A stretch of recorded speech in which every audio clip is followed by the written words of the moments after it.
Ազգային ժողովրդավարական բևեռը շարունակում է ժողովրդի համախմբումը թե հայրենիքում, թե Սփյուռքում։ Նոյեմբերի 21-ին, Կիրակի օրը, ժամը 15-ին, հերթական հանրահավաքը տեղի կունենա Գլենդելի քաղաքապետարանի դիմաց։ Միացիր, տեր կանգնիր հայրենիքիդ, միայն ժողովրդական ճնշումը կարող է կանգնեցնել այս դավաճանական ընթացքը։ Նոյեմբերի 21-ին, ժամը 15-ին, արի Գլենդելի քաղաքապետարանի մոտ։ Ասա, ակա, Հայաստան, միացեք հանունս եռագույնի, միացեք, որտև դուք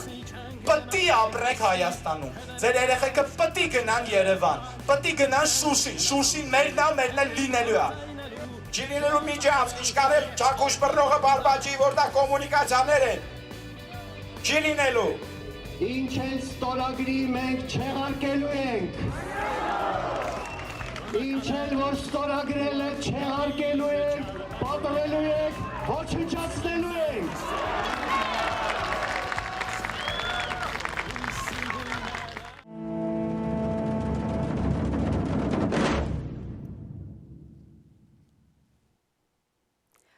Բարև ձեզ սիրելի հայրենակիցներ, այսօր մենք ուզում ենք մի շատ հետաքրքիր հյուրի ներկայացնել ձեզ, մեր ազգային ժողովրդավարական բևեռի խորհրդի անդամ, մասնագիտությամբ սրտաբան, վիրաբույժ, գիտությունների դոկտոր, նաև իր սրտաբանական կենտրոն ունի Երևանում, տնօրեն, Եվ նաև ընտրությունների ժամանակ մեր ազգային ժողովրդավարական բևեռի կողմից առաջադրված վարչապետի թեկնածու Վահե Գասպարյանի հետ։ Հույս ունեմ շատ հետաքրքիր զրույց ենք ունենալու, անպայման հետևեք հաղորդաշարին։ Բարև ձեզ Վահե ջան։ Բարև ձեզ։ Ինչպե՞ս եք։ Լավ, դուք ինչպե՞ս եք։ Լավ, շնորհակալություն, շատ անհանգիստ իհարկե։ Եվ անհանգստությունը կանում է Հայաստանում տեղի ունեցող այս գործընթացների հետ, սահմանում ինչպես իմացանք մենք, նորից 4 դիտակետեր են, այսպես ասած, գրավել, առանց որևիցե մի կրակոցի և պաշտպանության նախարարն է հրաժարական տվել, նոր պաշտպանության նախարար է ընտրվել, Սուրեն Պապիկյանը։ Ես օրինակի համար շատ այս գործընթացներից անհանգստացած եմ և ուզում եմ հասկանալ իսկապես ինչ է կատարվում Հայաստանում։ Ձեր վերլուծությունը խնդրեմ։ Ուրեմն մենք ասել էինք և շարունակում ենք միշտ դա շեշտել, որ պատերազմը ընդամենը մի փուլ էր, մի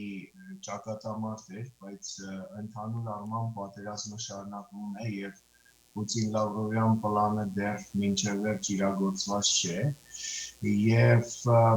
հիմա նրանք իրենց ջանքերն են ուղղում Պուտին Լավրով պլանի հաջորդ կետերը կյանքի կոչել, դա իհարկե առաջի հերթին սահմանազատման խնդիրն է, Զանգեզուրի միջանցքը և այսպես կոչված խաղաղության պայմանագիրը։ Ուրեմն, եթե հիշում եք հետպատերազմյան այս մեկ տարվա ընթացքում առնվազն 2 անգամ խոսակցություն կար, որ պիտի նման մի ինչ-որ փաստաթուղթ ստորագրվի, գարնանն էր նման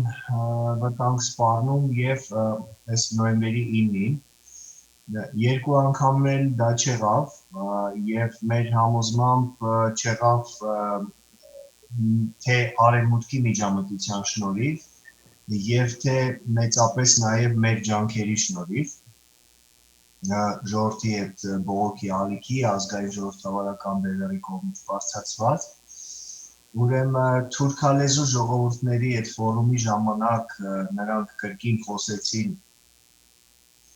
թուրքական աշխարհի միասնական լինելու մասին եւ այլն, բայց պաշտոնապես հայտարարություն, որ միջանցքը կա արդեն եւ գործում է, ինչը որ սպասվում էր, այդպես էլ չեղավ, որովհետեւ առ այսօր միջանցքի հարցը չի լուծվել եւ նրանք չկարողացան այդ պաշտոնական հայտարարությունը անել, չկայացավ նաև սպասվող նոյեմբերի 9-ին կամ մոտակա օրերը 9-ից մի օր առաջ կամ մի օր հետո Պուտին-Ալիև Փաշինյան հերթական հանդիպումը, որի ժամանակ պիտի որևէ փաստաթուղթ ստորագրվեր, եւ կարծես հիմա նրանք որդեգրել են այսպես սողացող ագրեսիայի գետնի վրա սողացող ագրեսիայի միջոցով դե ֆակտո միջանցքը կյանքի կոչել։ Հիմա կարծես փորձում են դա անել ոչ թե Մեղրիի, այլ Սիսիանի ուղղությամբ եւ վերջի զարգացումները ջերմուկի ուղղությամբ առաջ խաղացումը եւ 4 հենակետերի հանձնումը պիտի այդ տեսանկյունից դիտարկել։ Պաշտպանության նախարարի փոխվելը քավության նոխազ գտնել եւ կարծում եմ նաեւ բանակի որպես ինքնուրույն ինքնիշխան քիչ թե շատ գործոն հանդիսացող ինստիտուտի վերացումն է եւ Փաշինյանը նշանակելով իր հավատարիմ հլուհնաժանդ մարդու այդ պաշտոնում բանակի կազմաքանդման գործընթացն է շարունակում առաջ տանել։ Սա է, մեզ մնում է սա հասկանալ, ես կուզեի նաև շեշտել արևմուտքի կեցվածքը, արևմուտքը ակտիվ քայլերով հակազդում է այս բոլոր փորձերին, բազմաթիվ են օրինակները, թե ԱՄՆ դեսպանի Տիկին Լին Թրեյսի Սյունիք կատարած այցերը, թե ուրեմն համանախագահների հայտարարությունը եւ վերջի հանդիպումը Նյու Յորքում արտգործնախարարների, թե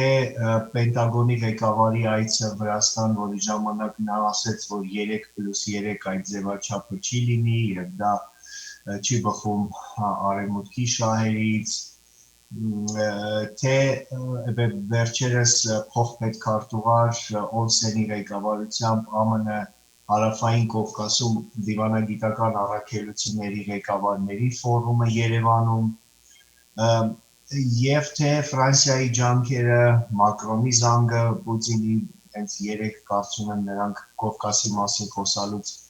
եւս այդ բոլոր հարցերը քննարկել են, բայց արևմուտքի ջանքերը կլինեն առոչինչ, եթե չլինի հայ ժողովրդի գործոնը, հայ ժողովրդի վճռական խոսքը, իսկ այդ խոսքը հասանելի եւ տեսանելի լսելի դարձնելու համար հայ ժողովուրդը պիտի լինի Երևանի, Լոս Անջելեսի, Փարիզի, աշխարհի բոլոր այն քաղաքների, որտեղ որ կա սփյուռք հրապարակներում առաջի հերթին իհարկե դա վերաբերում է Երևանին, որովհետեւ Երևանն է այսօր հայության եւ այսօր եւ միշտ եղել է, բայց այս օրերին Երևանը դառնում է հայության կենտրոնը եւ մեր ճակատի առաջնակետը այնպես որ մենք այստեղ շատ լուրջ անելիք ունենք, դուք գիտեք, որ մեր հերթական հանրահավաքը լինելու է նոյեմբերի 27-ին եւ ես այս առիթը եւս օգտագործելով կցանկանայի, որ մեր ժողովուրդը լրջանա, սթափ գիտակցի պահի լրջությունը եւ հասկանա, որ միայն ֆիզիկապես ներկա լինելով յուրաքանչյուրս իր ներդրումը կունենա մեր ընդհանուր գործին։ Այսքան։ Այո, ես էլ եմ այդ կարծիքին, որ հայ ժողովրդի վճռական ոտքի կանգնելը շատ բան կփոխի այս գործընթացներում։ Այ օրինակ, ինչ եք կարծում դուք, ինչի համար է այսպես ժողովուրդը, որ երևի չի հավատում, որ իրականում կատարվում է այսպես Հայաստանի հանձնում ռուս-թուրքական տանդեմին, երևի չի հավատում, որ իր ընտրած թեկնածուն կարող է այսպիսի փաստի առաջ կանգնեցնել հայ ժողովրդին, գուցե չի հավատում դրան, գուցե դեռ հավատում է այդ սին խոսքերին, որ մուրճը առած ինչ-որ մարդ էին, մեղավորներ էին պատժվելու, չգիտես բյուջեներ լցվելու, հանցագործներ էին պատժվելու, հայ ժողովուրդը պետք է հասներ իր նվիրական երազանքներին, Ինչի է այս վիճակում Գիտեք, ապաթիայի մեջ։ այո, ժողովուրդը շատ խորը հիասթափության պահեր է ապրում եւ դա հասկանալի է եւ բացատրելի է։ Ժողովուրդը այսպես մեծ վերելք ապրեց 2018 թվականի այդ այսպես կոչված հեղափոխության օրերին, հույսեր արթնացան, որ մենք կարող ենք վերջապես երկիրը շենացնել, մեղավորներին պատժել եւ այլն, եւ հիմա կարծում եմ ծանր է հասկանալու, որ դա ընդհանրապես խապկանք է, բայց գնալով այդ չհավատալու գործոնը այլևս չքանում է, որովհետեւ միայն հիմարը, կույրը կարող է չտեսնել այն ամենը, ինչ տեղի է ունենում, մանավանդ պատերազմի հետ պատերազմյան այս ամիսներին, կարծում եմ ժողովուրդը արթնանում է եւ սկսում է արդեն բարձ գիտակցել իրականությունը, հասկանում է, որ սխալվել է ցավոք սրտի, այդ մարդուն վստահելով երկրի ղեկը եւ մեր երկու վերջի հանրահավաքները հոկտեմբերի 30-ին եւ նոյեմբերի 9-ին դրա վկայությունն են, թե մարդկանց քանակի ավելացման առումով, թե հանրահավաքների այդ էներգետիկայի առումով մենք այստեղ շատ մեծ շարժ ենք տեսնում եւ ոչ միայն մենք, դա բոլորն են նշում, մեր ելույթների, հարցազրույցների, դիտումների քանակն է ավելանում, Սփյուռքում արթնացման գործընթաց ենք տեսնում, մի քիչ պարզապես ցանկալի է, որ այդ ամենը ավելի արագ տեղի ունենա, որովհետեւ ժամանակը սուղ է եւ մեզ պետք է շատ շուտ կարողանալ մոբիլիզացնել եւ տերկանգնել երկրի ապագային, որովհետեւ եթե մի քիչ էլ հապաղենք, ապա վաղ կարող ենք արթնանալ եւ տեսնել, որ Սյունիքի հանդեպ մեր վերահսկողությունը կորցրել է։ Շատ ճիշտն ասած ողբերգական մտորումների մեջ եմ ես եւ ընդհանրապես մեզանից յուրաքանչյուրը ով անտարբեր չի Հայաստանի ճակատագրի նկատմամբ, որովհետեւ այն միտքը, որ ես մտածում եմ, որ երբևէ մեր հայրենիքը կարող է երբեք ինքնուրույն սուբյեկտայնությունը կորցնել եւ ինչ որ բաժանվել ռուս-թուրքական տանդեմի մեջ, կեսը դառնալ վիլայետ, կեսն էլ դառնա գուբերնիա, ես իսկապես սարսափում եմ ու ես կոչ եմ անում մեր ժողովրդին, ժողովրդյան ոտքի է պետք կանգնել։ Մենք հասկանում ենք, որ մեզ տանում են կործանման։ Եթե այսպես շարունակվի, Հայաստանը գոյություն չի ունենալու։ Ինչ ենք մենք մտածում։ Նստել ենք ում ենք սպասում, մենք մեր ձեռքով ենք, չէ՞ մեր ճակատագիրը կերտելու։ Այ օրինակ ես կուզենայի հենց հիմա կոչ անել ձեզ, որ Կիրակի օրը ամսի 21-ին ցերեկը ժամի 3-ին հյուպատոսարանի առաջ մենք ունենք հանրահավաք, կոչ եմ անում բոլորդ ներկա գտնվեք, որ մենք պետք է նշենք Վիլսոնի իրավարար վճռի 100-ամյակն է լրանում եւ մենք փաստորեն մինչև այսօր միջազգայինորեն ճանաչված Հայաստանի սահմաններ, բացի այս իրավարար վճռի Սևրի պայմանագրից, մենք չունենք ոչ մի ուրիշ իրավական հիմքեր ունեցող պայմանագրեր։ Եվ ինչի հիման վրա են այս դելիմիտացիա անունով թուրքերը սողոսկում Հայաստանի սահմանները եւ առանց որևիցե մի կրակոցի մեր 4 հենակետերը գրավում, այս դավաճանությունը ում ձեռքով է լինում, Վահե ջան, ես ուզում եմ մեկնաբանություն, այս ամեն ինչը լինում է Ռուսաստանի թողտվությամբ, եթե ինքը մեր սահմանները պաշտպանելու, այսպես ասած, առաքելություն է վերցրել, եթե ինքը պետք է պաշտպանի մեր սահմանները, ինչու չի պաշտպանվում, եւ այդ դելիմիտացիա, դեմարկացիան, տարիներով պետություններ կան, որ տարիներով իրենց մեջ դելիմիտացիայի ու դեմարկացիայի հարց կա, այսօր հայ ժողովրդի անվտանգության հարցն է, եւ եթե մենք տեսնենք ի սկզբանե, արդեն սողոսկել են քանի կիլոմետր արդեն Սև լճից հաշված Սյունիքում, Գեղարքունիքում, այսպես ծվեն կտրտելով, այսպես տալաշ մեր հայրենիքից կտրում են ու տեղավորվում են ու էլ չեն դուրս գնալու, սրանց ով է դուրս հանելու, եթե ոչ հայ ժողովրդի միասնական ոտքի կանգնելը եւ դիմելը միավորված ազգերի կազմակերպությանը, դիմելը Միացյալ Նահանգներին, որպեսզի մենք կարողանանք ապահովել մեր անվտանգությունը, որ գոնե դառնանք ոչ ՆԱՏՕ երկիր, Միացյալ Նահանգների հովանու ներքո։ Շահերի հարց է, չէ, այստեղ շահերի հարց է, Ռուսաստանի շահերը չեն համընկնում Հայաստանի ազգային շահերի հետ, ժողովրդի շահերի հետ, եւ երբեք չեն համընկել, պատմության ամբողջ ժամանակահատվածում սկսած Պետրոս առաջինից, երբ որ Ռուսաստանը ներխուժեց Հարավային Կովկաս, իրականում Ռուսաստանը այստեղ վարել է միշտ ծավալապաշտական քաղաքականություն, իսկ Հայաստանը ծառայել է զուտ որպես մանրադրամ, որը սպասարկել է Ռուսաստանի շահերը։ Այո, վերջին 300 տարում։ Ինչ վերաբերում է մեր ժամանակահատվածում, ուրեմն Ռուսաստանը նախ ասեմ, որ այն սահմանները, որոնք գոյացել են, որոնք կան հիմա, դրանք գոյացել են մարտի 16-ի 1921 թվականի Մոսկովյան պայմանագրից եւ դրանից հետո նաեւ Կավլյորոյի որոշումից հետո, երբ ռուսները թուրքերի հետ միասին, ուրեմն հակադրվելով արևմուտքին, հակադրվելով ազգերի լիգայի եւ Վիլսոնյան իրավարար վճռի որոշումներին, ստեղծեցին իրենց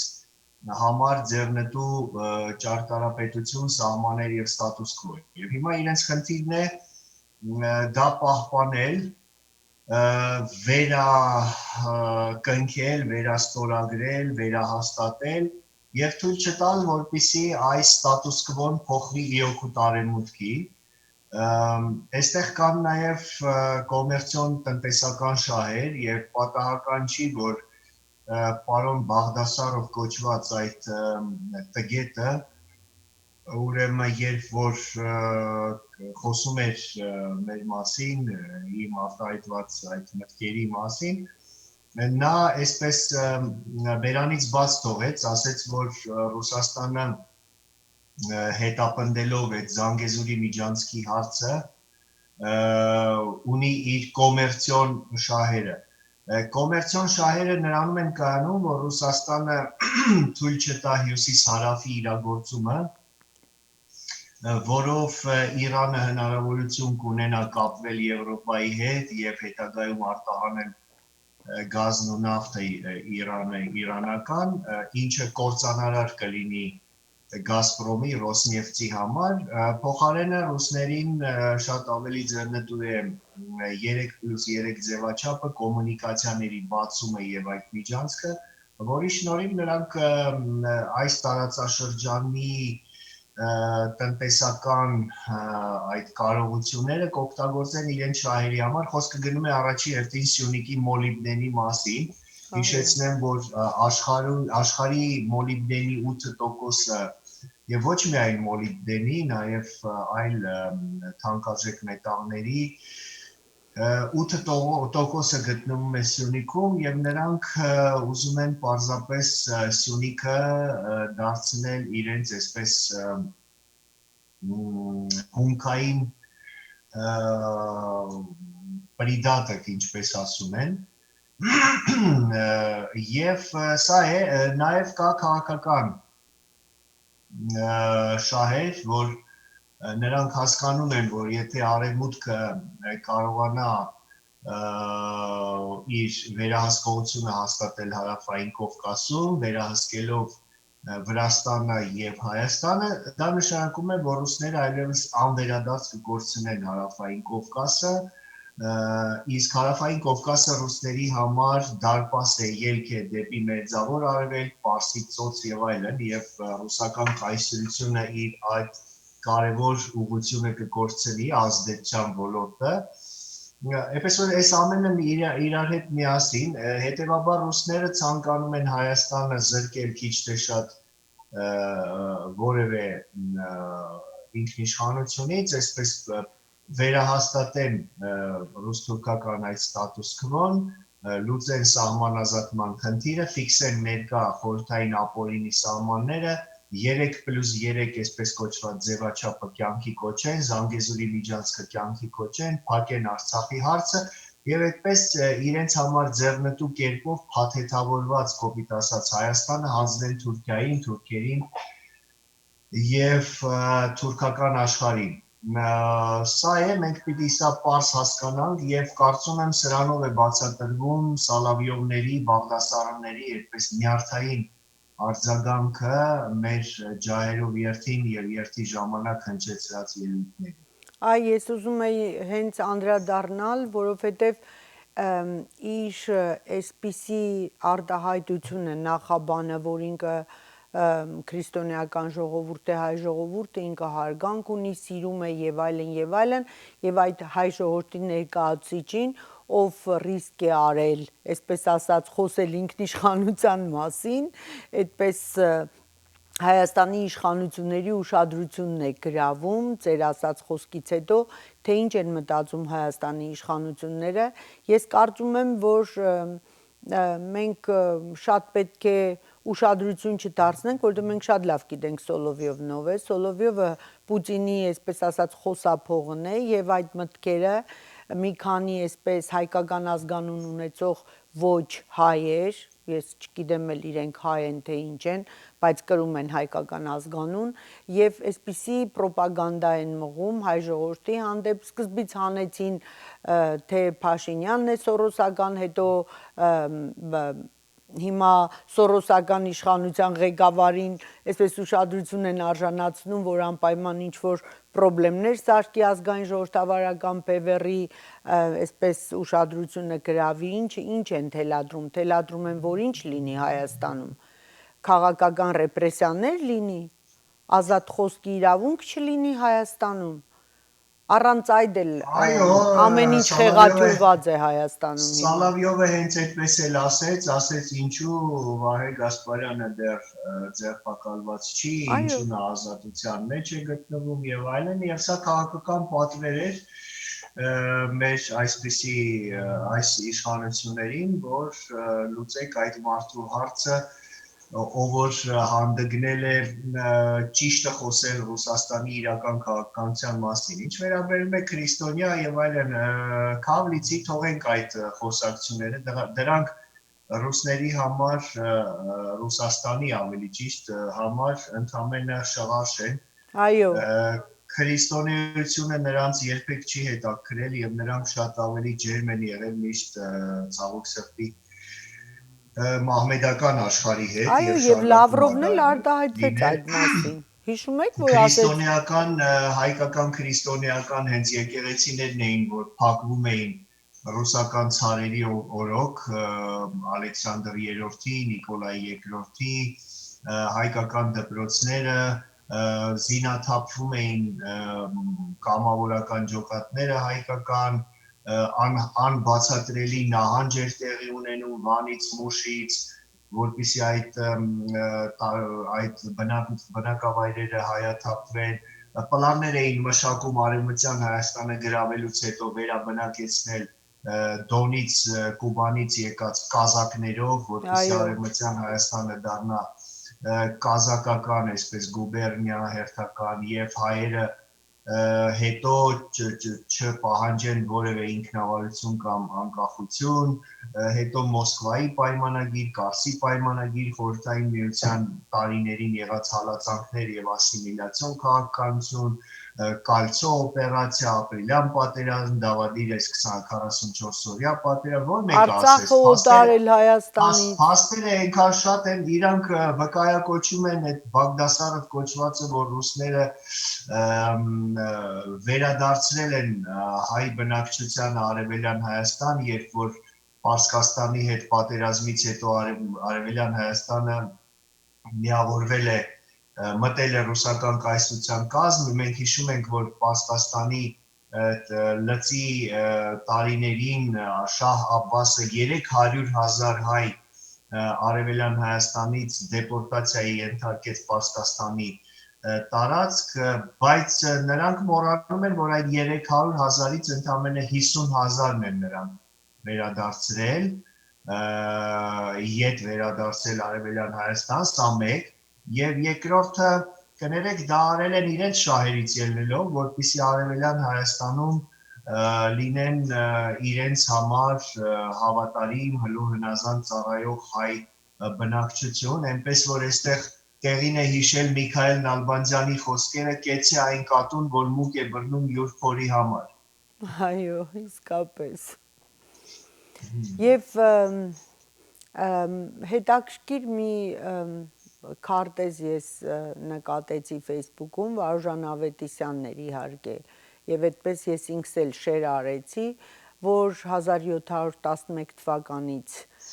այս ամբողջ հայկական տարածքները ինչ կան է հայությամբ բնակեցված եղել եւ Ռուսաստանի մուտքը հարավային Կովկաս սկսած 1711 թվականից մինչեւ այսօր ինչ կան է դարձել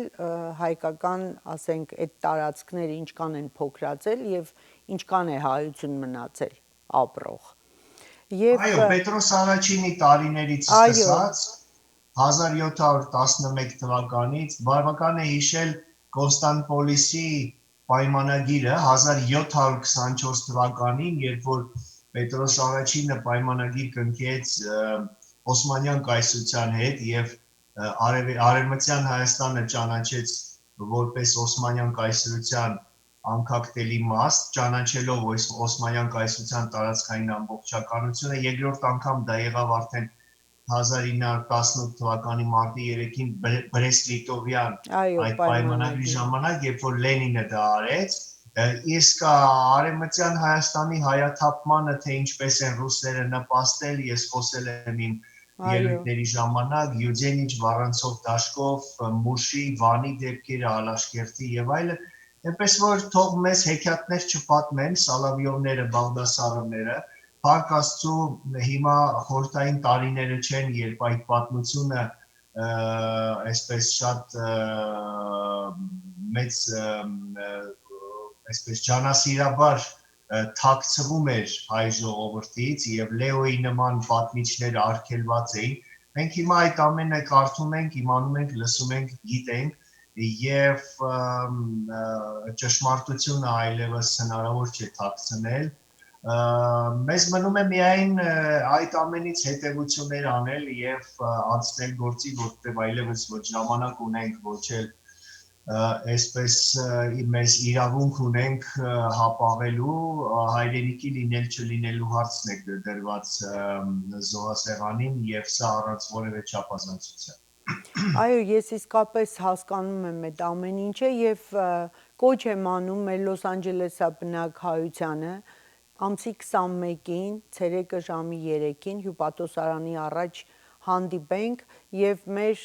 շնորհակալությունը հայտնենք Միացյալ Նահանգներին Woodrow Wilson-ի պայմանագրի 100-ամյակի կապակցությամբ եւ ոտքի կանգնենք, որտեղ դա միակ փաստաթուղթն է իրավական հիմքեր ունեցող, որ կարող են սահմանագծվել, սահմանազատվել, մնացած բոլորը անօրինական են եւ այսօր էլ ինչ որ կատարվում է Հայաստանում, Սյունիքում, Գեղարքունիքում, սա, այսպես ասած, ռուս-թուրքական տանդեմի զորբայության մեր ապիկար իշխանությունների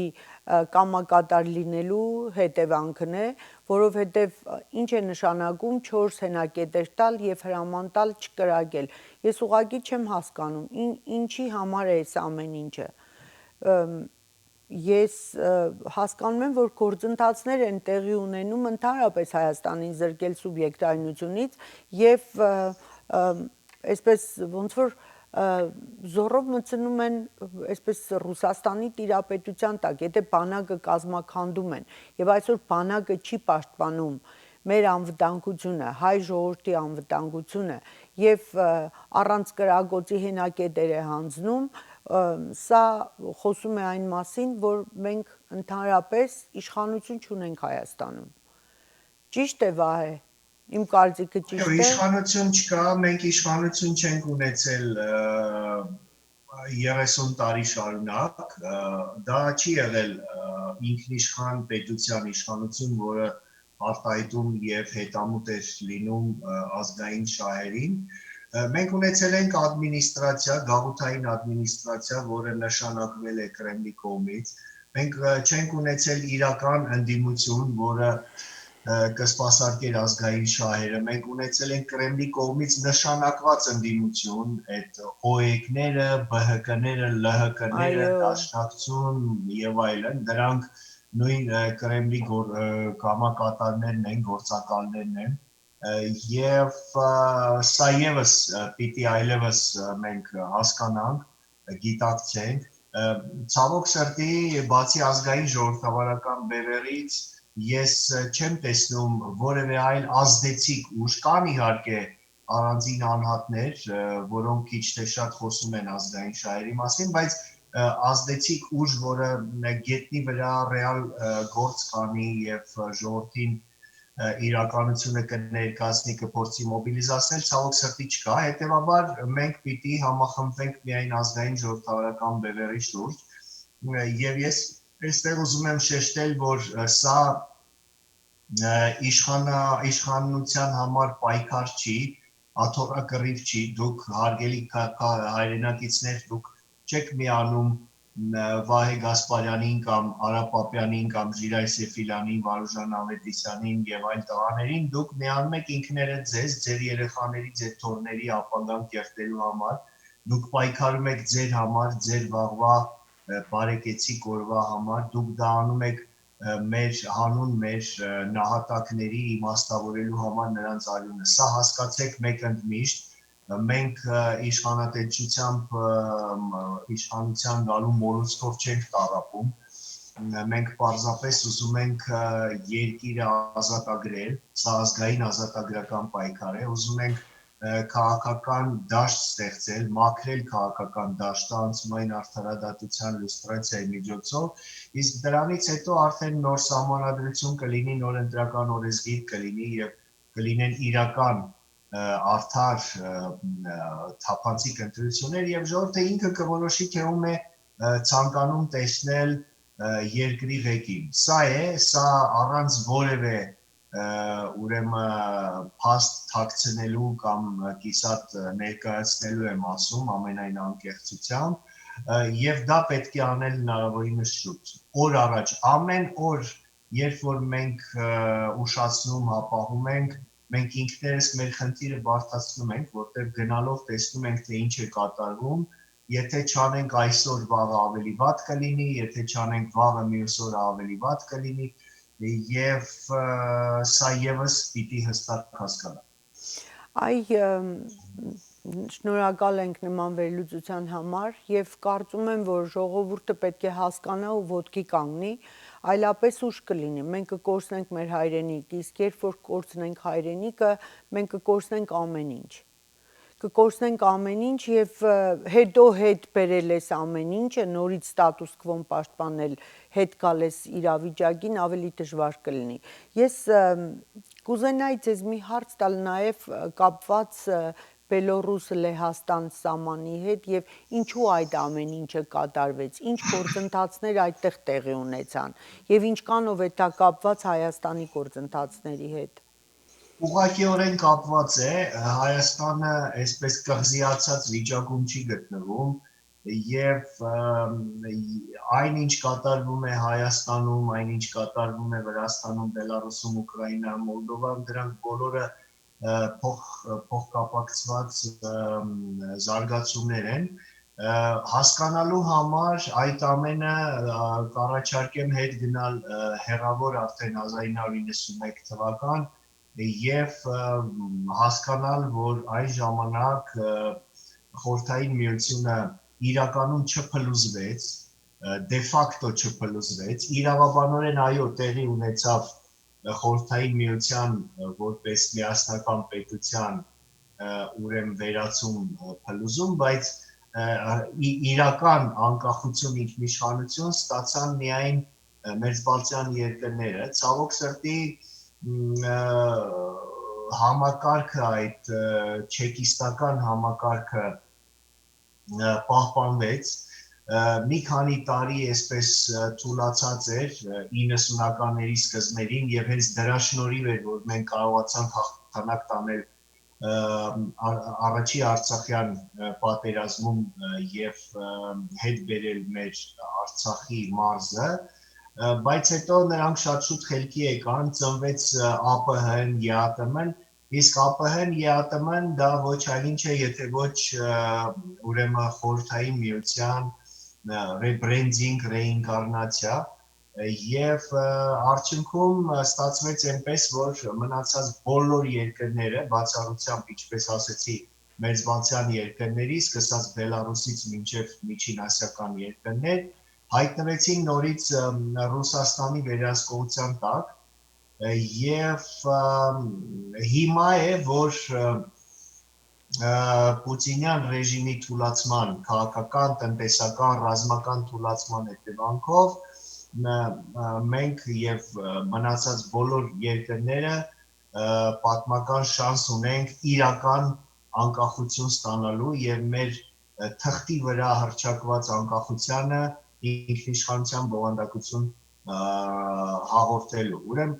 Բելարուսի շուրջ զարգացումները պայմանավորված են նրանում, որ այդ բռնակալը, որ դաժան դառը պարտություն կրեց նախորդ տարի այդ ընտրությունների նախագահական ընտրությունների արդյունքում հայտնվեց արևմուտքի սանկցիաների տակ, ճիշտ է, ժողովրդի ընդվզումը դաժանորեն ճնշվեց, բայց երկիրը կանգնած է կրախի առջև տնտեսական կոլապսի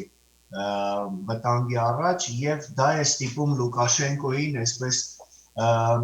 անկյուն քշված առնետի պես դիմելու շանտաժի միգրանտների ճգնաժամ ստեղծելու միջոցով Պուտինը այստեղ հետապնդում է իր խնդիրները, նա ցանկանում է Բելարուսի անշլյուզի կամ միացման ճանապարհով ստեղծել միասնական պետություն եւ դառնալ դրա ղեկավարը, դրանով երկարաձգել իր իշխանությունը եւ ապահովել իր սեփական անվտանգությունը, լավ հասկանալով, որ եթե նա իշխանություն չունենա, նրան սպառնում է Հագայի դատարանը իր բոլոր նախկինում կատարած անցանքների համար, ու նույնը վերաբերում է Ուկրաինային, Ուկրաինայի հանդեպ ագրեսիան արդեն 7 տարի տևում է եւ նրանք ցանկանում են եւս Ուկրաինային ուրեմն ենթարկել իրենց եւ կանխել Ուկրաինայի եվրատլանտյան ձգտումները նույնը տեղի է ունենում Մոլդովայում, չնայած Մոլդովային հաջողվեց ստեղծել եվրոպական ուղղությանը հավատարիմ նախագահ ընտրել եւ ստեղծել եվրոպական ուղղությանը հավատարիմ խորհրդարան, բայց էլի գազի շանտաժի միջոցով փորձում են Ուկրաինային եւս սաստել եւ նույնը տեղի ունենում Վրաստանում Իվանիշվիլի իշխանության գալուց հետո իսկ Իվանիշվիլին Գազպրոմի բիզնեսների անդամ է եւ Մոսկվայի հավատարիմ մարդ է հիմա մենք տեսնում ենք որ Վրաստանը եւս փորձում են շեղել ինքնիշխանության ճանապարհից այնպես որ սա հետխորհրդային տարածքի բոլոր երկրների ազատագրական պայքար է եւ սա լավ է որովհետեւ ինչքան ճակատները շատ լինեն Ռուսաստանի համար այնքան նրա այսպես նրա ուրեմն ակտիվությունը կշեղվի տարբեր ուղղություններով եւ նա չի կարողանա կենտրոնացնել իր ամբողջ ուրեմն հարվածը մեկ ուղղությամբ սա է եթե կարճ չվերլուծենք սա եւս մենք պիտի հասկանանք եւ կարծում եմ որ մոտակա շաբաթների զարգացումները շատ վճռական վճռորոշ կլինեն որովհետև Ուկրաինայի սահմանին կուտակված է 90-ից 100,000 զորք, ռուսական զորք, 3 ուղղություններով Ելնիա, Բրյանսկ եւ Սմոլենսկ եւ ԱՄՆ Պենտագոնի մյուս պաշտոնյաները եւ Washington Post-ը շատ լուրջ մտահոգություն է հայտնում, որ այս անգամ կարծես կարող է Ռուսաստանը լայնածավալ հարձակում սկսել, իսկ միգրանտների ճգնաժամը Բելարուսում էլի գնալով սրվում է, եւ կարծես ինչ որ լուրջ հանգուցալուծման ականատեսը կլինենք շատ շուտով։ Այո, Այսքանը։ եւ այդ հանգուցալուծման մեջ ես շատ կուզենայի իմանալ, թե Հայաստանի հետ ինչ է կատարվում եւ ինչպիսի միջամտություն է, ինչ միջամտություն ենք մենք տեսնում Միացյալ Նահանգների կողմից, Ֆրանսիայի կողմից, իրենք շատ լավ հասկանում են, որ փաստորեն այս իշխանությունների հետ Ռուսաստանը Թուրքիայի հետ միասին ինչպես ուզում են, այդպես էլ վարվում են փաստորեն։ Հենց դրա համար է, որ մենք ասում ենք, որ այստեղ շատ կարևոր է ժողովրդի, հայ ժողովրդի դիրքորոշումը, կեցված արված քայլերը եւ արևմուտքը այո ձեռք է մեկնում Հայաստանին, մենք ԱՄՆ-ի կողմից ենք դա տեսնում, Ֆրանսիայի, Հնդկաստանի նաեւ կողմից ենք տեսնում, որտեղ Հնդկաստանը եւս շահագրգռված է հյուսիս-հարավ պրոյեկտի մեջ, որտեղ այդ Թուրանական աշխարհի կյանքի կոչումը վտանգում է նաև Հնդկաստանի շահերը, որտեղ գիտենք Հնդկաստան-Պակիստան լարված հարաբերությունները, իսկ Պակիստանը այն երկիրն է, որը մինչ այժմ չի ճանաչել Հայաստանը որպես անկախ պետություն, մասնակցել է վերջի պատերազմին եւ այլն, մեզ օգնության ձեռք է պատրաստ մեկնել նաև Իրանը, որը եւս շահագրգռված է հյուսիս-հարավի եւ ասեց, որ Իրանի եւ Հայաստանի սահմանը կարմիր գիծ է Իրանի համար եւ Իրանը թույլ չի տա, որ Սյունիքը Հայաստանից կտրվի։ Գիտենք, որ Իրանը զորքեր կուտակեց Ադրբեջանի Նախիջևանի սահմանին, զորավարժություն անցկացրեց, բայց առանց հայ ժողովրդի ակտիվ մասնակցության, կամքի պարտադրման, այդ բոլոր ջանքերը կարծում եմ ապարդյուն կլինեն եւ արևմուտքը մեզ օգնում է հուսալով, որ հայ ժողովուրդը ի վերջո իր խոսքը կասի։ Սա մենք պիտի հստակ գիտակցենք, մենք թախտին նստելով եւ սպասելով, որ արևմուտքը մեզ վաղը մյուս օրը կփրկի դուրս կբերի այս վիճակից, վնասում ենք ինքներս մեզ։ Չի լինի այդպես։ Մինչև մենք ինքներս մեր սխալը չուղենք, ես բազմիցս ասում եմ եւ պատրաստ եմ միշտ դա կրկնել, սխալվել ամոթ բան չէ, անսխալ մարդ գոյություն չունի, սխալվում են նաև ժողովուրդները, մենք որպես ժողովուրդ սխալվել ենք այս 30 տարիների ընթացքում, երբ որ հանդուրժել ենք մեկը մյուսի հետևից այս կրեմլյան ադմինիստրացիաները կանխամաճիկներին եւ թույլ ենք տվել, որ 30 տարի շարունակ բանակը տնտեսությունը թալանվեն եւ արդյունքում ունեցել ենք այսպիսի աղետալի վիճակ, բայց հիմա մենք պարտավոր ենք ինքներս մեր սխալը ուղղել, մեր փոխարեն դա ոչ մեկ չի անի։ Եվ մենք ենք, որ պիտի մեր սխալները ուղղենք, հանուն մեր իսկ շահերի, հանուն մեր իսկ երեխաների, թոռների, գալիք սերունդների։ Սա է միակ ճշտով, ուրիշ ճանապարհ չկա, եկեք չնստենք, չմտածենք, իսկ միգուցե այսպես անենք, չկա ուրիշ ճանապարհ, միակ ճանապարհը փողոց դուրս գալն է, Հայաստանի ապագան, պետության, ազգի ապագան, մեր երեխաների, թոռների ապագան այսօր որոշվում է առաջի հերթին Երևանի հրապարակներում, նաև իհարկե Լոս Անջելեսի, Փարիզի, բայց առաջի հերթին Երևանի հրապարակներում։ Եկեք այնպես չանենք, որ վաղը մեր երեխաներն ու թոռները մեզ անիծեն, հեգնեն եւ ասեն, որ դուք ապիկար սերունդ եք եւ ձեր պատճառով մենք այսօր պանդուխտ ենք եւ քոչվոր ենք։ Այո։ Շնորհակալություն մեր սիրելի Վահե Կասպարյանին, որ միացավ Հորիզոնի տաղավարում եւ մանրամասնորեն բացատրեց իրավիճակը Հայաստանում եւ ընդհանրապես աշխարհում տեղի ունեցող գործընթացներին։ Սիրելի հայ ժողովուրդ, սիրելի Լոս Անջելեսաբնակ հայություն, մենք հզոր ուժ ենք, եթե մենք միասնական ենք։ Իսկ աշխարհում 10 միլիոն հայ կա։ Մեր միասնությունը բռունց կդառնա եւ հարված կհասցնի ռուս-թուրքական տանդեմին, մեր միասնությամբ, մեր ոտքի կանգնելով, մեզ ճանաչելով առաջին հանրապետության իրավահաջորդ եւ դրանից բխող բոլոր հետևանքներով, հավատացեք, որ մենք կհասնենք մեր նպատակին։ Տարիներ շարունակ, դարեր շարունակ փորձել են մեզ ընկճել, ճնշել, բնաջնջել, բայց մենք ապրել ենք, աշխատել ենք, արարել ենք, գոյատևել ենք եւ շարունակելու ենք գոյատևել, այնպես որ ոտքի կանգնեք ժողովուրդ ջան, սա էլ մեր պատմության մի ծանր էջերից է, որ մենք պատվով հաղթահարելու ենք եւ գալու է հայ ժողովրդի համար պայծառաբագա, ես չեմ կասկածում դրանում, ուստի բոլորիդ հրավիրում եմ ամսի 21-ին, ցերեկը ժամի 3-ին հյուպատոսարանի առաջ բոլորս հավաքվենք միահամուռ, ճանաչենք մեզ առաջին հանրապետության իրավահաջորդ եւ խնդրենք նախ շնորհակալություն հայտնենք Միացյալ Նահանգներին իրենց աջակցության համար բոլոր ժամանակներում, հայ ժողովրդի բոլոր ծանր ժամանակներում մենք տեսել ենք իրենց ձեռքը մեկնած մեզ օգնության եւ այժմ նորից եթե մենք խնդրենք նրանք իրենց ձեռքը կմեկնեն եւ մենք անպաշտպան չենք լինի ուստի պետք է հասկանանք որ մենք ոտքի ենք կանգնելու Երևանում հատկապես պետք է այս ապիկար անհայրենիք իշխանությանը հեռացնել որովհետեւ ուրիշ բաներ ասեցին եւ ովուրիշ բաներ արեցին իսկ մենք բոլորս պետք է հավաքվենք ազգային ժողովրդավարական բևեռի շուրջը նրանք այն տղաներն են, ովքեր ժամանակավոր կառավարություն են ստեղծելու, ովքեր ունեն հստակ ճանապարհային քարտեզ, ոնց Հայաստանը դուրս գա այս ծանր իրավիճակից։ Ուստի ժողովուրդ ջան, խնդրում եմ, աղերսում եմ եւ հույս ունեմ, որ բոլորդ կգաք անպայման եւ կմասնակցեք Երևանում ազգային ժողովրդավարական բևեռի միտինգներին եւ նաեւ Լոս Անջելեսում եւ աշխարհի բոլոր այն քաղաքներում, որտեղ ազգային ժողովրդավարական բևեռը ունի կենտրոններ, խորհուրդներ եւ հավաքվում են հանրահավաքի։ Սպասում եմ ձեզ ամսի 21-ին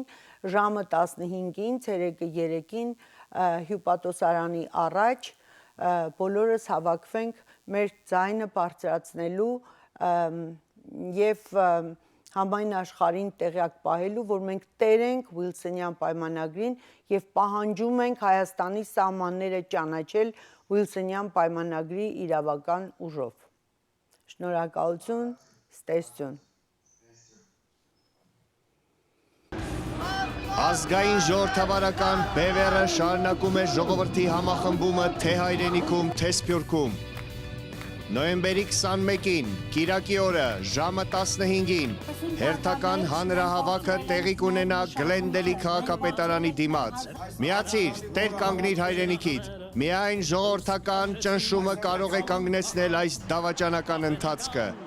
Նոյեմբերի 21-ին, ժամը 15-ին, արի Գլենդելի քաղաքապետարանի մոտ։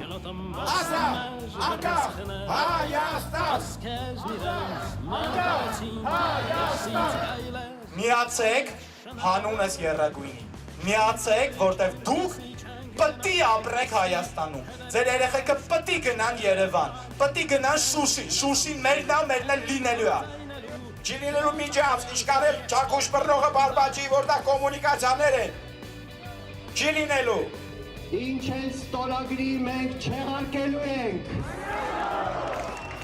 Ինչ են որ ստորագրել է չեղարկելու ենք, պատրելու ենք, ոչնչացնելու ենք։